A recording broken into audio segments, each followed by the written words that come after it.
call, Assembly. Jennifer Johnson, Assemblies. And we, I think, Ms. Gray Jackson, are you on the phone? We're going to be joined on the phone at some point by Ms. Gray Jackson. She's waiting to be connected. Ms. Frasca is going to be about 30 minutes late, and I got a note from Mr. Birch that he has pink eye and was going to the doctor, but he'll be joining us on the phone as soon as he gets done with his doctor's appointment. But if he's looking for sympathy, he's calling the wrong place. With that, Mr. Mayor. Thank you, Mr. Chair. Our intent today is to outline the changes that are incorporated into the S version of 2013-37. We met yesterday with the union leadership and walked through the proposed changes. And today, what we're going to do is there's a sheet that is in front of the ordinance itself. It lists the amendments kind of one by one and what page they're on in the ordinance. So what we did yesterday, and it worked fairly well, was we will explain each of them, and then people can go to the actual page of the ordinance to see how it's incorporated in the actual language that fleshes out what the brief amendment describes. So what we'll do is will lead the discussion on amendments. Danielle and Dennis are available to enhance any explanations, and myself as well. So with that, I'll turn it over to Mr. Earnhardt. And if I may, fellow Assembly, let's try to follow the same protocol. We'll let the presentation be done, and then we'll deal with the any questions that we've got. Good morning. I'll try to be brief. We've listened to numerous hours of testimony. The Law Department has heard from quite a few members of the Assembly regarding concerns, ideas, proposals, amendments, and I'll just walk through the document to all of the amendments and what the intent is and what they say. The first three amendments are actually all on page 3. In direct fire protection services, we've expanded that definition to include EMS, fire prevention, and emergency dispatch services.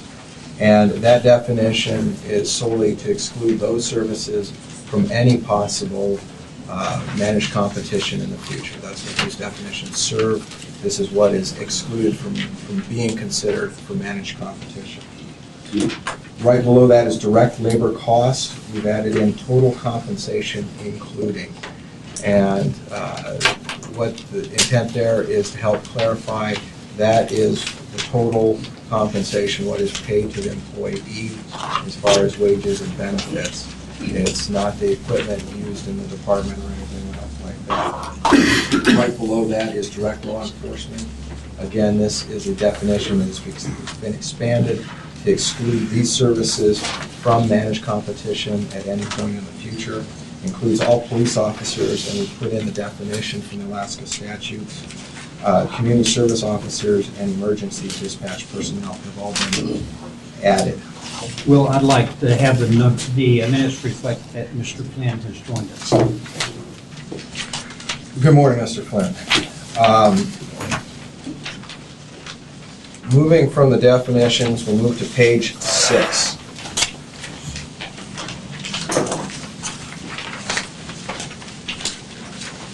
And this is under 370.020C, the Managed Competition Program. What we tried to do is add language here that clarifies the intent as to what managed competition is. Keep in mind, this is simply a vehicle that says contracts will allow managed competition if it were to happen in a particular work group. It doesn't say any particular work group will be subject to managed competition. It just allows for that possibility as a program is developed. And we'll touch more on that later, but we have put in at the end of the ordinance that a managed competition program will be presented to the Assembly within 180 days. In regard to the policy and going down to sections, the other sections, we've made a few language changes to put these in a little bit more positive language. Going on to section D, which is on page 7, this is the limitation on direct labor cost increases. two clarifications there. The easy one is at the end, and that is the CPIU, whether we've said CPI, CPIU. There's a slightly different tweak as it's used in the tax cap language. It all means the same thing. It's the annual cost of living increase for Anchorage for any given year. Earlier, and this is on line 3, what we've added is on a per employee basis. And what that clarifies is the intent of the direct labor cost cap is not to prevent an expansion of operations. If we are going to take on additional services or we're going to expand a department, that is not included in this cap. Presumably, there's either additional revenue added or found for those expansion of services. But what this is saying is there is that possibility. Section E, employee benefits, again on the same page 7, lines 24 through 28. Just a clarification there. For purposes of that subsection, standardization of health and include the standardization of health and dental plans, life, disability, and dependent life insurance plans, and optional life retirement savings plans. So the 401k, the 457 options will be standardized. However, existing retirement plans will not, and pension plans will not change. We're not opting out of PERS. PERS is not going to change whatsoever. Unless the program itself changes by the state. Just to back up one step, on the page 7 on the CPIU, we didn't mention the fact that we're adding the 1% to the cap to capture the new construction possibility. Last year, new construction represented about 0.7% of the taxes collected, the increase in taxes that were allowed under the tax cap. So by adding 1%, we're able to have a little broader range of wage increase possibilities by capturing that. Thank you, Mayor. That's a key ingredient there, that we're trying to keep as much flexibility as possible within this cap, and there is a lot of room to negotiate. It just is within what is projected to be available revenue. Moving on to page 8, and this goes to clarifying what incentives will continue to exist or not exist. Longevity pay is in our code. Those employees who receive longevity pay will continue to receive longevity pay. Nothing is changing there in policy or in code. Service recognition, the same thing. That is also called for in 330, 127, and the policy has been to grandfather people in. That will not change for those employees that are currently in those programs. However, for new employees, they are eliminated as they have been in the past.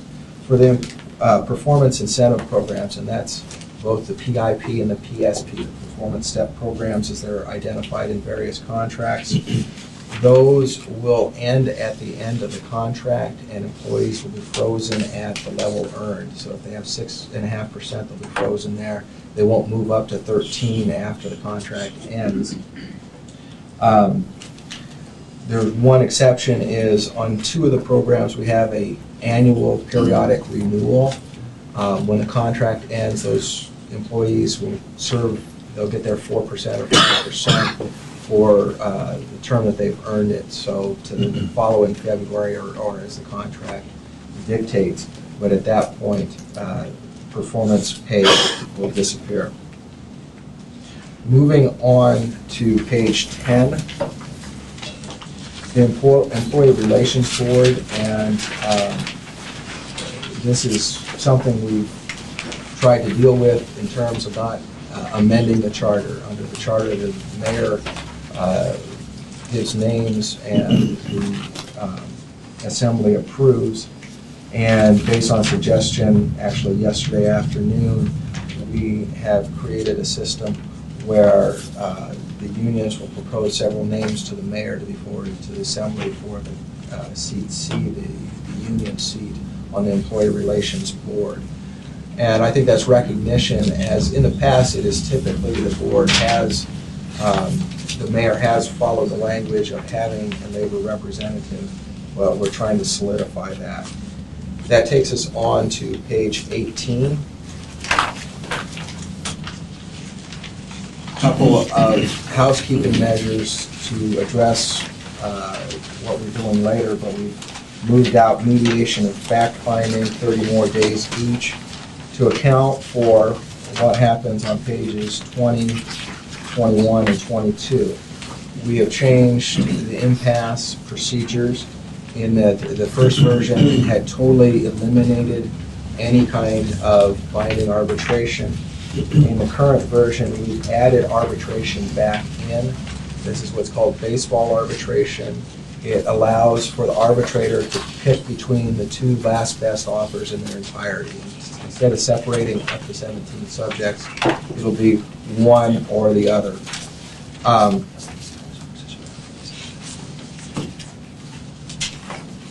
The parties can come to an agreement anytime prior to the arbitrator's award. So if they go to the arbitration and they've hammered it out and heard from the witnesses, and they're worried about what the assembly might do, they can come to the table and they can come to an agreement right up until the arbitrator's decision is voted on by the assembly.